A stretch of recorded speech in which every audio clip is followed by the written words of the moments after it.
Hello, I guess I'm back for another entry in my personal, story podcast. I don't know if today will be a story, more like a reflection. So, it's December 21st, 2022. Christmas is literally Sunday, and today is Wednesday. So, I woke up this morning feeling very weird. These moments come often. Like, it's rare that I'm sad or I get depressed. Usually I'm upbeat and happy. Most of my friends would attest to that, or my family. I like to joke and I think I get it from my dad. You just try to be the best version of yourself without being fake, right? Like, you just want to fill your environment with like positive energy and happiness. But today I woke up and I just felt like, I don't know. I only get like this around my birthday and like towards the end of the year, because usually those are the moments I take and I reflect on my life. And I've always been like this since I was younger. I can't really explain it. I don't know how many people out there are like this, but sometimes I sit down and I think to myself, usually around my birthday, around New Year's, and I reflect on my life or on the year that just passed. And I say, what did I accomplish? What did I do? Like, am I better off now than I was a year ago to this date? What did I accomplish in a year? And like I said, I've always been like that all my life. As long as I can remember, I'm always like trying to push myself to do more and be better. And I don't want to be an overachiever, because by no means am I like someone that tries to achieve the most and be the best at everything that I do or be better than anybody in the room. I think it's just, I don't like stagnation. I don't like being stuck. And I don't like repetitive nature. Like, I couldn't wake up every day and go to dinner at a certain time every day, like 5 o'clock, with the same people on Monday and Tuesday and Wednesday. Stuff like that drives me crazy. Like, I like random. And I don't know if that was because of my upbringing, because my parents, like, my upbringing was like, oh, grandma might just show up one day, or cousins might just show up one day, or family members from Virginia or up north will just come by and stop by the house and just like surprise us and just show up and speak. And it was always normal and welcome, right? Like, anybody could just stop through. And I'm kind of like that now with my family. Like, I'll just show up and be like, oh, hey, I'm just stopping by and see what people are doing. And if no one's home, it doesn't bother me. I'm just like, all right, well, I'm just going to continue on what I wanted to do. It's like that sporadic, random nature. And I don't know if that's a good thing or a bad thing. But today when I woke up, I just wasn't feeling like I was okay. It felt like something was missing or wrong, and I don't know where it came from, but like something just felt off. And then at work today, things were just slow and it just felt off. So I was just reflecting on a lot of things in my life, and I think the reason why I am the way that I am is because I just don't want to be one of those people, like I've seen it in family members relationships, where they'll get in a relationship or they'll get a job or they'll do something and then they're just like, oh, I'm comfortable, so I'm happy here. And I mean, if that works for you, then kudos, that's great. That's good that you can just be like, oh, I'm at this safe spot, right? But whenever I get in safe spots, I've always felt uneased. I've always felt like, something might happen. Something might come up and just like knock me off my feet. So I never try to get too comfortable. I'm not like on edge or like always nervous or anything like that. It's just along the lines of I'm always just kind of like, I want to stay ahead of the game. So I never get like sidetracked or caught off guard. So like, while I have like a good job doing what I do, I'm an IT analyst for an insurance company and I love that job. I like what I do. But I've been there for 4 years and now I'm like, I'm comfortable. I'm good at what I do. I'm at a decent place in my team. I'm not too low on the totem pole. I'm not too high. Like, I'm not number one, but I'm definitely like I'm like in the top 10 out of like, I don't know, maybe 25 or 30 teammates. So I think I'm good. But like, I don't want to get comfortable. So I'm just debating on like, well, what do I want to go from here? Where is there to go in the company? Where can I progress and get better? 4 years in IT in a particular field or the same job title. Like, I get it. Back in the 90s and 80s, people used to do that. Oh, yeah, I'm good. I want to do this until I retire. I'm going to do this same position. And I'm like, no, I don't want to do that. That doesn't really work nowadays. Nowadays, it's about jumping from job to job to get that better pay, as opposed to like waiting for like salary increases or increase in pay, which is like 50 cent or 25 cent. People are better off nowadays just jumping from job to job every few years when one offers a better or higher price. So my job is great. I live in a house. I pay like very cheap rent compared to most people in like today's society, with the way rent is going up and inflation and possible recession next year in 2023. I mean, so I live in a really good. I just paid off my car this year. So like I look at some of my accomplishments when I look back over the year, like I keep saying like, I can't help it. So some of my accomplishments that I was going over in my head today, because I try to get myself out of this funk when I get in these negative places, or this place where I'm like reevaluating what's going on. And it's not necessarily that I'm not happy. I'm just like trying to figure out what's making me feel the way that I'm feeling. Or I just try to get myself out of the mood by thinking about positive things. And I was just going over some of the things that I accomplished. And this is no way of me boasting or like being full of myself. But like I paid off my car in February of 2022, which was a good milestone for me because the car is paid off. I don't owe any payments. It's mine. All I do is pay taxes and insurance on my car. I drove to Canada. I went to go see my teacher. My middle school teacher turned, I think it's in her 80s. So I surprised her and I drove to Canada in May. So I drove all the way to Canada. I tried to fly, but it was going to take the book too long. And if you get the booklet, you can fly, but you can't if you get the card. And it was on a strict time frame. So I had to get the card. It was going to take too long for the book. So I got the card and I was like, okay, I can drive across the border into Canada with my car, and if I have my card and my license. So I drove to Canada, and 12 hours straight by myself, no one rode with me. I drove all the way from North Carolina up into Canada, London, Canada, and that's where I met her. I literally got there in time enough just to like unpack, change clothes in the hotel room, and then head to the restaurant where I surprised her with her daughter. I coordinated everything with her daughter. I went to Canada. I drove back from Canada. That was a crazy story. Maybe that'll be a podcast at some point because I had a very good experience with that. I also, I went to Myrtle Beach, which I do every year. I went to Myrtle Beach for an entire week, and then I took off an entire week for my birthday week, just to kind of like relax and not have to think about work. And in October, I took off another week. So I took off a week in the summer for Myrtle Beach, and I took off a week for my birthday, and then I took off a week for in October, but I had like 180 hours that I had to use because only 80 transfer for my job. So I had to use like 100 hours. So that's why I took off so much time. I'm getting off topic, but like I said, I was just trying to review things and try to remain positive in my mind. And I think what it came down to was why I was sad. When I got off work, I was sitting there and I was thinking, why am I sad? Why am I feeling this way? And I'm blessed as someone who does not really like the church, but I do identify as Christian, or I do believe in a higher deity on some level.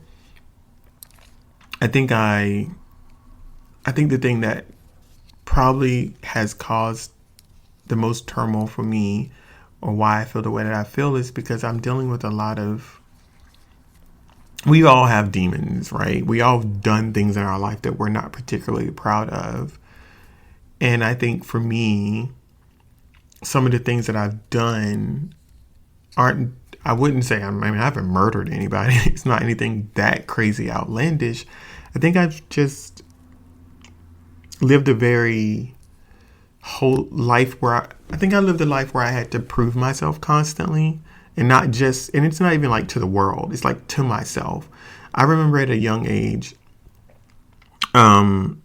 my teacher in elementary school, I don't remember every detail, just stories that my mom told me, which was that my teacher would let me sleep in class. Like, she would literally just let me sleep in class while she was teaching, because she said I was so cute when I slept and I would miss out on a lot of lessons. So my learning, I was behind. So at some point when I was getting older and getting, between the early years of school, they determined that I was a slow learner. I had some type of learning disability. So what they had back in the day was this thing called like special ed classes. And it ranged from people who might have had, autism to other issues mentally or whatever. And I was thrown in those classes. And while I was in those classes, I didn't think I really belonged there, because I didn't think I had a problem learning. Everyone learns differently, and school is not for everyone, which some people can attest to. Some of the most successful people only have a high school degree. And I just didn't think I belonged there. So I started to work harder, and I needed to prove, I got tired of being pulled out of classes. So I would have to go, and when it was time to take a test or it's time to do an assignment, they would be like, okay, well, Sherman and such students are going to leave the class and they're going to have extra amount of time. I didn't want the extra amount of time. I didn't want to be treated special. I wanted the same amount of time that everybody else had to take the test, to write a paper, to do whatever task it was asked of me to do, because how am I supposed to prepare myself for the real world? Because there's not, in my mind, I was like, that doesn't seem right. I can't be taken out of class every time there's a test or there's something happening to give me extra time. I want the same time that everybody else is getting, so I can adjust and I can learn at the same rate or speed. Even if I have to put in extra work, I don't care. I wasn't picked on. That wasn't the reason. No one picked on me. I wasn't being called any of the things that special ed people are being called, or back in the day in the 90s and 80s when people were picked on for being in those classes. That never happened to me. It's just I didn't want to be special. I didn't want to be, I guess you could say, normal. I didn't want to be normal either. I just wanted the same opportunities that everybody else had and not anything special. I didn't want to be catered to. I wanted to prove myself for my worth. So right around middle school, I remember talking to my mom.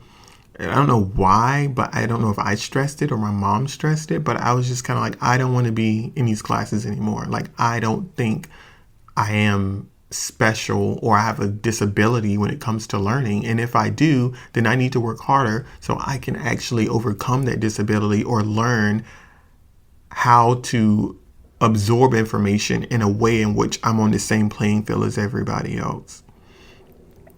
So I remember going, and my mom and dad talking to the school, and there's a whole bunch of stuff that was happening that had to get me out of that special ed program. And then first year of high school, freshman year, I wasn't in special ed anymore. I didn't have to leave class early to take tests or anything like that I remember. And I just remember failing. I think it was 9, 10, 11. Yeah, I remember failing the 9th grade. And it wasn't because I wasn't able to learn or I was just put out of my depth in the learning situation. I just think I was caught up with making new friends and socializing and getting acclimated to this new high school lifestyle. And I wasn't popular, but everybody kind of treated me nice and knew me. And my cousins were well known, regardless of whether it was gang related or not, they were known and friendly with a lot of people. And people just didn't pick on me, but I had fun and I lost track of my work and my study. So when I failed the 9th grade, I remember telling myself, I was oh man, I felt embarrassed. I felt bad for myself. It was never embarrassed because of what people would think of me. It was just no, all of my friends, everyone that I've in my class that I knew I was going to graduate high school with were going to graduate a year before me. And I didn't want that. I needed to prove myself. So I remember going to summer school, and I remember having to work extra hard and being focused in class, and then just kind of changing my mindset of like, no, I need to focus. I need to do good in these classes. I need to graduate. And I ended up graduating on time. Like, I graduated the same year as my cousin, the same year as all of my classmates. And I remember all of it. And then after that, it didn't stop there. Like I said, I just wanted to achieve more. I wanted to do more. I didn't want to be special. But when you are raised a certain type of way, like being a minority and an African American, like you're constantly reminded that you're black. Is not something that like I went out my way to be like, oh, I'm black, or I'm African American. Like, I deal with these struggles. Those things didn't come across my mind. It was more like the world reminded me that I was black in so many ways. Like, my first girlfriend was white, and I just remember having a bad encounter with her father and then me breaking up with her. I remember, I mean, I'm gay, but younger me didn't know that.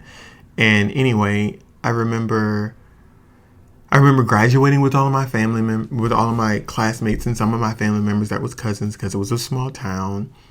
And I remember walking across the stage. My middle school teacher, who I went to go visit in Canada for her birthday this year, I remember her coming to my high school graduation. She drove from Canada to come down and watch me graduate from high school. And I remember walking across that stage, and I always say it was like my first slow moment in my life. Like, if I felt like when they called my name and I walked across the stage, my high school stage, to grab my fake diploma, because it was just a balled up piece of paper, because they mailed it to you. I remember stepping on the stage and then things just instantly slowing down, like just extremely slow. It was like I was breathing in the moment. I was experiencing it. And if you listen to my previous or my first personal story where I talked about Thank You Pastor, and I said I had a slow moment when he outed me in front of the church and my entire family, it was equivalent to that, but it was like in a positive way, right?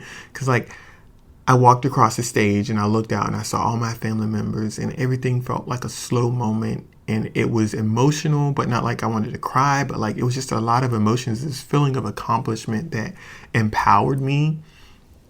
And from that moment, I was just like, oh, if this is like what accomplishment felt like on a major scale accomplishment, right? I felt the same. I didn't mean things don't slow down anymore. I'm a little bit older. I don't think I have slow moments. I think the last slow moment I might have had was like, I don't know, my engagement that I had a few years ago when I was engaged. Engaged, and I got proposed to. But I will say that moment of like walking across the stage was meaningful to me. And I had that moment again when I graduated with my associate's degree several years later. I got an associate's degree. And then that slow moment happened again when I got my bachelor's degree.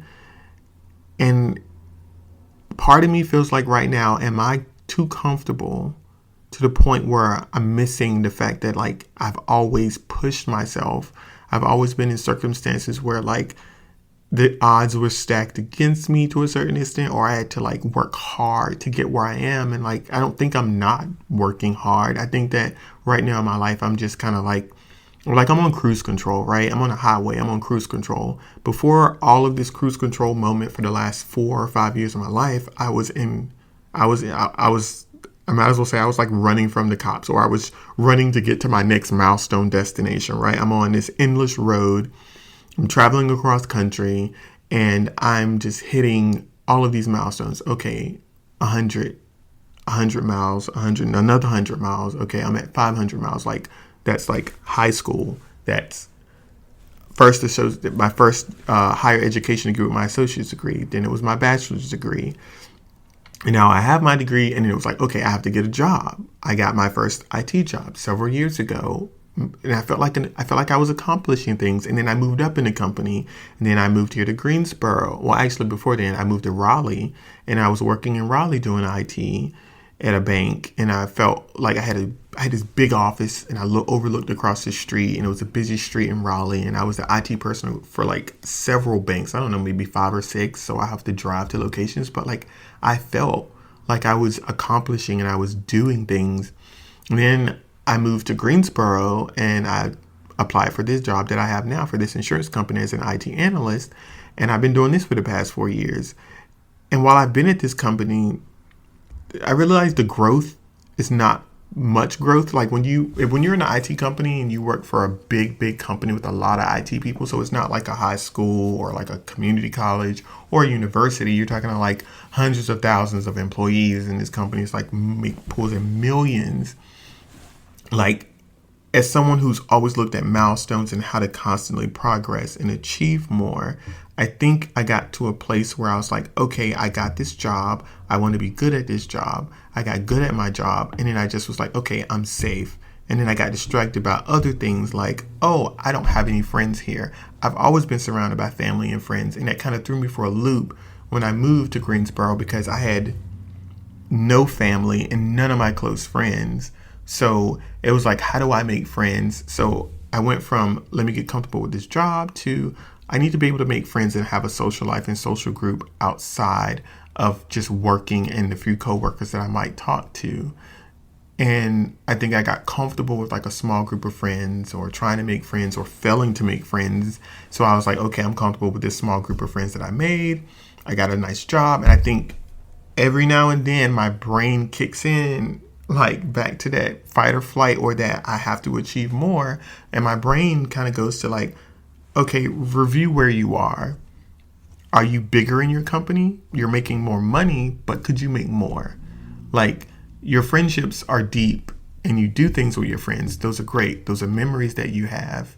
You know, I even went ice skating for the first time this year. I've never been ice skating, but I went for the first time with some friends, and I didn't fall once, which was like my goal for like going there. I was like, I'm not going to fall on this fucking ice. Like, I'm not going to, like, I'm not trying to fall on the ice and then somebody come by and slice my fingers off. I mean, I don't think that could happen, but I don't trust nothing. I've seen too many Final Destination movies. So I just, I did that. I try to tell my nephews and my family members, like, just try to constantly grow, whether it's spiritually, whether it's mentally. And spiritual can be on any level, not just Christianity or any religion you believe in. Spiritually is like your self-love, self-worth. And I think personally, I keep reverting back to where am I? Why have I not improved more? And I don't want to say I'm an overachiever, because that's not true. I just don't want to get comfortable. And people say, well, comfort is good. Yeah, it's good to be comfortable in certain areas, but that's to each and their own individual point of view. For me, I want to be comfortable, but I also want to keep achieving. I want to keep making memories that I can revert back to, that I can call on. And I think that's like my thing. Like, I think that's my biggest flaw. Is like, even in relationships, I always look at relationships and was like, okay, let me sit down and talk to my partner. Communication is very important to me in a relationship. I want to talk about these things. I want to see where we're going to go. Like, couple goals are individual goals for me is important, but couple goals for me is just as important. Like, I want a significant other that I can sit down with and say, hey, if we're going to get married, or we want to talk about marriage and we're at that stage, like, when do you want to get married? Not like, let's just go with the flow, because going with the flow is not making plans. Going with the flow is not saying, hey, I want a house. Hey, I want to purchase a house. Hey, I want to start saving money together in a joint bank account. Like, people that stay in relationships for a long period of time, and this is just my personal opinion, people who stay in relationships for 8, 9, 10 years or more, or even 5-year mark. If you've been in a relationship for that long, for 5 years, and you don't know if you want to marry that person, you don't know if it's still like a short-term or long-term thing, like, you have to set milestones. And at some point, if you're fine with just going with the flow and you don't ever want to get married, then that's fine if that's what you want. But for me and how I've been feeling is just like I just keep reviewing my life. I keep reviewing where I came from and how I used to work 3 jobs when I was in college, and I was paying for my apartment. I was living in, I was living in student living. I was working on getting my bachelor's degree. I was working for this as IT for the city. I was also working for the apartment complex I lived in doing their IT at the same time, on top of having another job that I was doing and also being active in the LGBTQ community and like being part of the club and being part of panels. And that drive is something that I feel like I miss. Like I was just always there and I have to get back. And I think it's just, I've lost self-awareness on like just being comfortable. And that's something that I'm putting 100% of my energy into going forward now. It's just like, I just want to keep pushing. Like, I don't have to do it until I'm worn out or I'm tired, but like, it's not because I want to achieve a certain amount of money or a certain lifestyle, because I'm not that type of person. It's just that I just want to live the best life possible. And for me, my best life possible is to constantly push myself, because from a young age, from whatever scenario I've been in, I've always been reminded that like things aren't going to be easy for you. And if things get easy, then you're comfortable. And if you're comfortable, then watch out, because something might come and it might completely knock you off your game. And you always want to have a backup plan so you're not stuck or homeless or like caught off guard to the point where you're just mentally unstable and you can't handle the things that come your way. So, I mean, I'm just going to end it on that part. I woke up this morning feeling weird. I woke up this morning feeling out of place, and I felt like something wasn't right. And I think it's just, I got to get back on my grind. I got to get back on my goals of what I want to achieve. I did achieve a lot right now, but I want to achieve more. And in order for me to do that, I'm going to have to get off my ass and push myself. Not that I'm not doing it now, but a lot more now, because I'm alive and breathing at this moment, and that's all that matters. So I'm just going to keep pushing and doing what I can. I guess it wasn't really a story. Not much, I guess I indulged or put out there. But I just want to be the best Sherman that I can be. And right now, this Sherman has been comfortable for 4 years. And I don't like being comfortable. I like being ahead of the game. Anyway, thanks for listening, and just another day. Bye.